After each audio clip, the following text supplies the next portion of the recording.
Assalamualaikum warahmatullahi wabarakatuh. Perkenalkan, nama saya Ramanda Priza. Saya dari kelas 5 MIN. Pada kesempatan kali ini, saya akan menjelaskan tentang kriptografi sebagai proyek akhir untuk UAS mata kuliah Praktikum Keamanan Komputer. Dan sebelumnya saya ucapkan terima kasih kepada dosen pengampu saya, yakni Ibu Ayu Soraya, telah memberikan saya kesempatan untuk menjelaskan tentang materi kriptografi. Baik, langsung saja. Di sini saya akan membahas apa itu keamanan komputer. Keamanan komputer adalah upaya untuk melindungi sistem, jaringan, aplikasi, dan data dari akses yang tidak sah, penyalahgunaan, perubahan, atau gangguan. Tujuannya sendiri adalah menjaga tiga hal utama atau CIA Triad, yakni kerahasiaan atau data tidak bocor, kemudian ada integritas atau data tidak dimanipulasi, dan ketiga ada ketersediaan atau layanan tetap bisa digunakan saat dibutuhkan.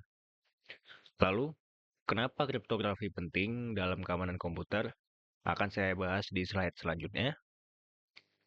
Baik, sebelumnya saya akan membahas tentang apa itu kriptografi. Kriptografi sendiri adalah ilmu dan teknik untuk mengamankan informasi dengan cara mengubah data asli atau disebut dengan plain text menjadi bentuk tersandi atau bisa kita sebut dengan ciphertext menggunakan algoritma dan kunci atau key, sehingga hanya pihak yang memiliki kunci yang benar yang dapat membacanya kembali. Dan kriptografi sendiri bertujuan untuk kerahasiaan atau confidentiality, yakni mencegah data dibaca pihak tidak berwenang. Kemudian ada integritas atau integrity, memastikan data tidak diubah tanpa terdeteksi. Kemudian ada autentikasi atau authentication, yakni memverifikasi identitas pengirim atau penerima. Dan yang terakhir ada non-repudiation, atau mencegah pihak menyangkal telah mengirim atau menandatangani data. Contoh penerapan kriptografi dalam sehari-hari yakni HTTPS pada website, login dengan password yang dihash, kemudian ada pengiriman pesan terenkripsi, dan tanda tangan digital pada dokumen. Jadi, 4 peran penting dalam kriptografi. Yang pertama ada confidentiality, yang kedua ada integrity, yang ketiga ada authentication, dan yang keempat ada non-repudiation.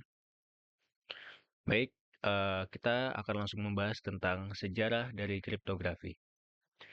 Kriptografi sendiri sudah digunakan sejak ribuan tahun lalu, awalnya untuk kebutuhan militer dan diplomasi, lalu berkembang menjadi fondasi utama keamanan digital modern saat ini. Oke, baik, kita akan membahas fase-fase dari sejarah kriptografi sendiri. Yang pertama ada era kuno, kurang lebih 1900 sebelum Masehi sampai Romawi. Kriptografi awal berupa penyamaran pesan sederhana. Contoh terkenalnya adalah sesar Cipher yang berasal dari Romawi, yaitu menggeser huruf agar pesan sulit dibaca tanpa aturan gesernya. Kemudian yang kedua, pada era Perang Dunia Kedua, abad ke-20, kriptografi menjadi sangat penting. Contohnya mesin Enigma yang digunakan Jerman pada Perang Dunia Kedua dan kemudian berhasil dipecahkan, menunjukkan bahwa kriptografi kuat sangat berpengaruh pada strategi perang.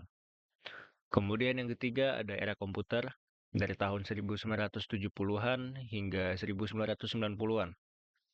Kriptografi masuk ke dunia komputasi, muncul standar kriptografi simetris untuk data digital.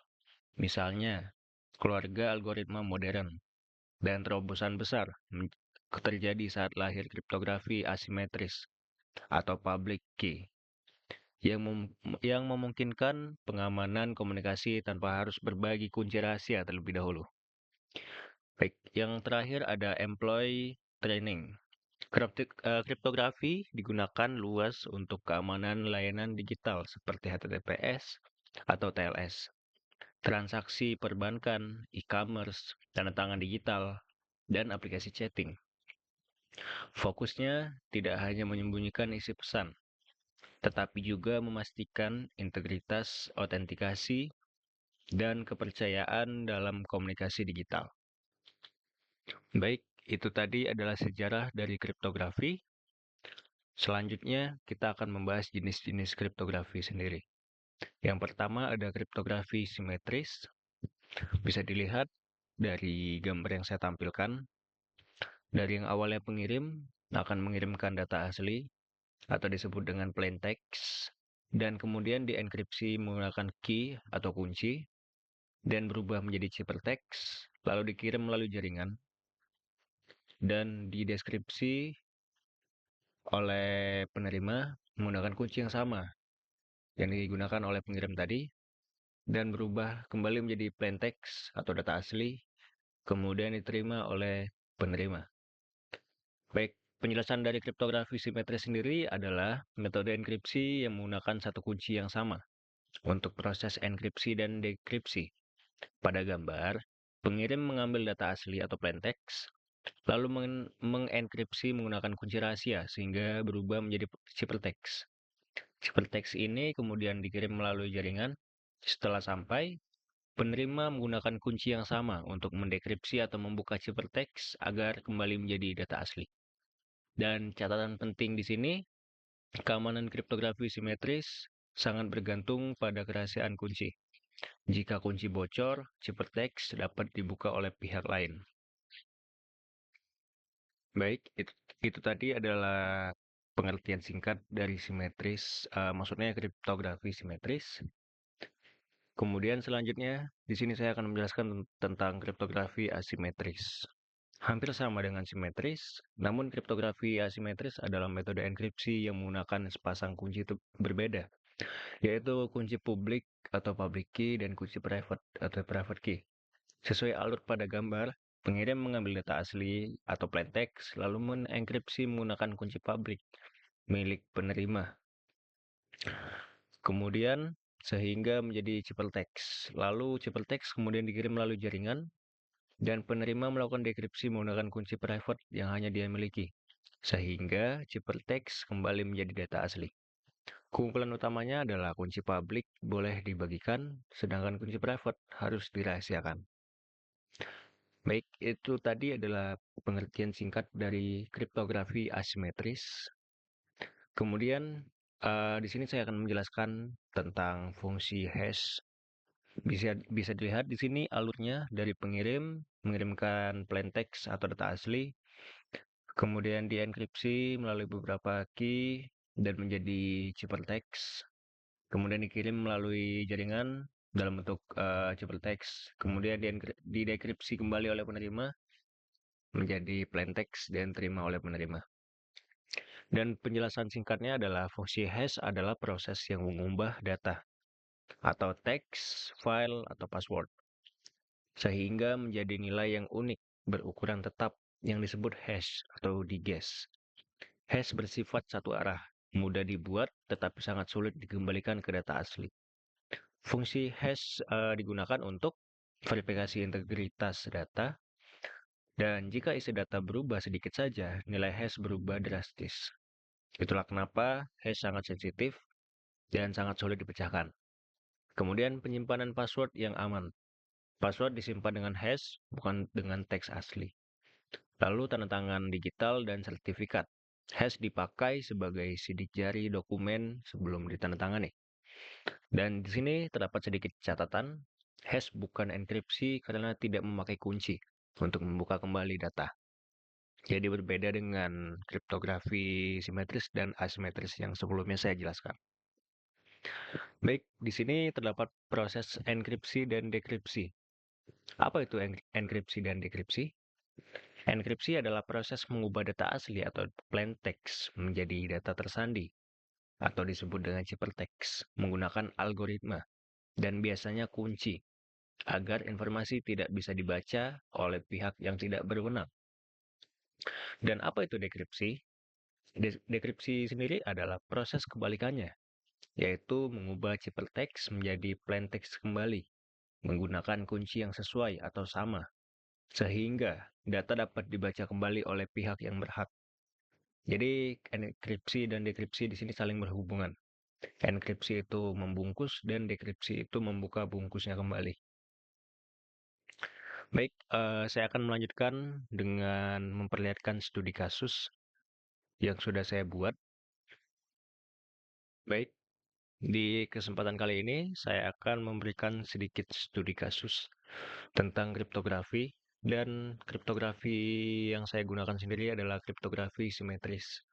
Berarti hanya satu arah yang digunakan, kunci yang digunakan oleh pengirim dan penerima. Dan langkah pertama di sini saya akan membuka situs Google Colab, dikarenakan Google Colab sendiri mensupport dengan bahasa Python, karena di sini saya menggunakan bahasa utama yakni Python.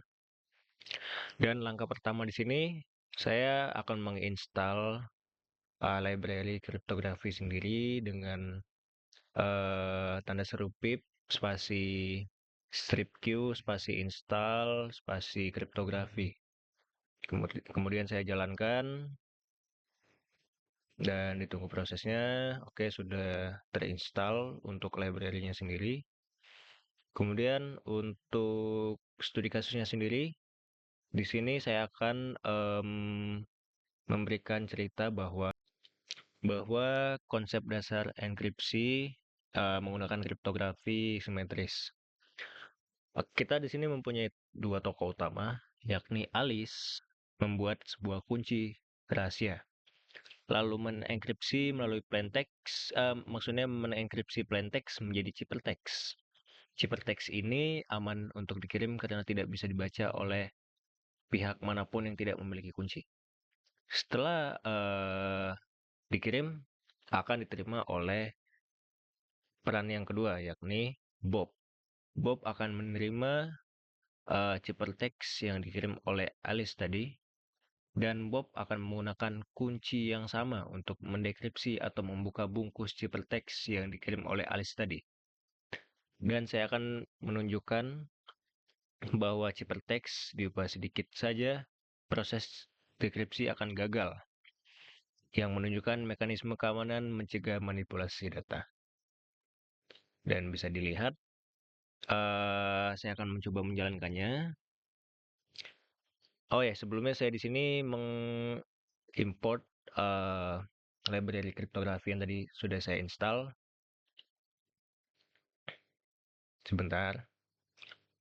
Oke, baik. Untuk studi kasusnya sendiri, ini berjudul enkripsi dan dekripsi pesan dan menggunakan kriptografi simetris.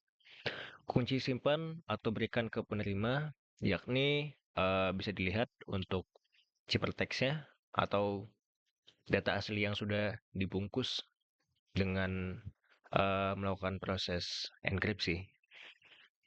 Dan plain text-nya ketika sudah didekripsi atau dibuka, yakni ini pesan rahasia untuk demo UAS kriptografi. Dan ciphertext apabila diubah, yakni ini pesan rahasia untuk demo UAS kriptografi. Dan apabila di sini pada saat saya mengubah sedikit saja ciphertext-nya, maka hasilnya tidak akan muncul atau dekripsi bisa dikatakan gagal atau terdapat invalid token di sini. Dan bisa dikatakan bahwa sedikit saja kesalahan pada ciphertext, maka tidak akan ada plaintext yang keluar atau pesan asli yang keluar. Dan itu berguna untuk mencegah manipulasi data yang tadi sebelumnya saya sebutkan. Mungkin cukup sekian penjelasan yang mungkin dapat saya sampaikan. Mohon maaf jika terdapat kata-kata yang salah, dan apabila ada kekurangan, saya mohon maaf. Saya ucapkan wabillahi taufik wal hidayah. Wassalamualaikum warahmatullahi wabarakatuh.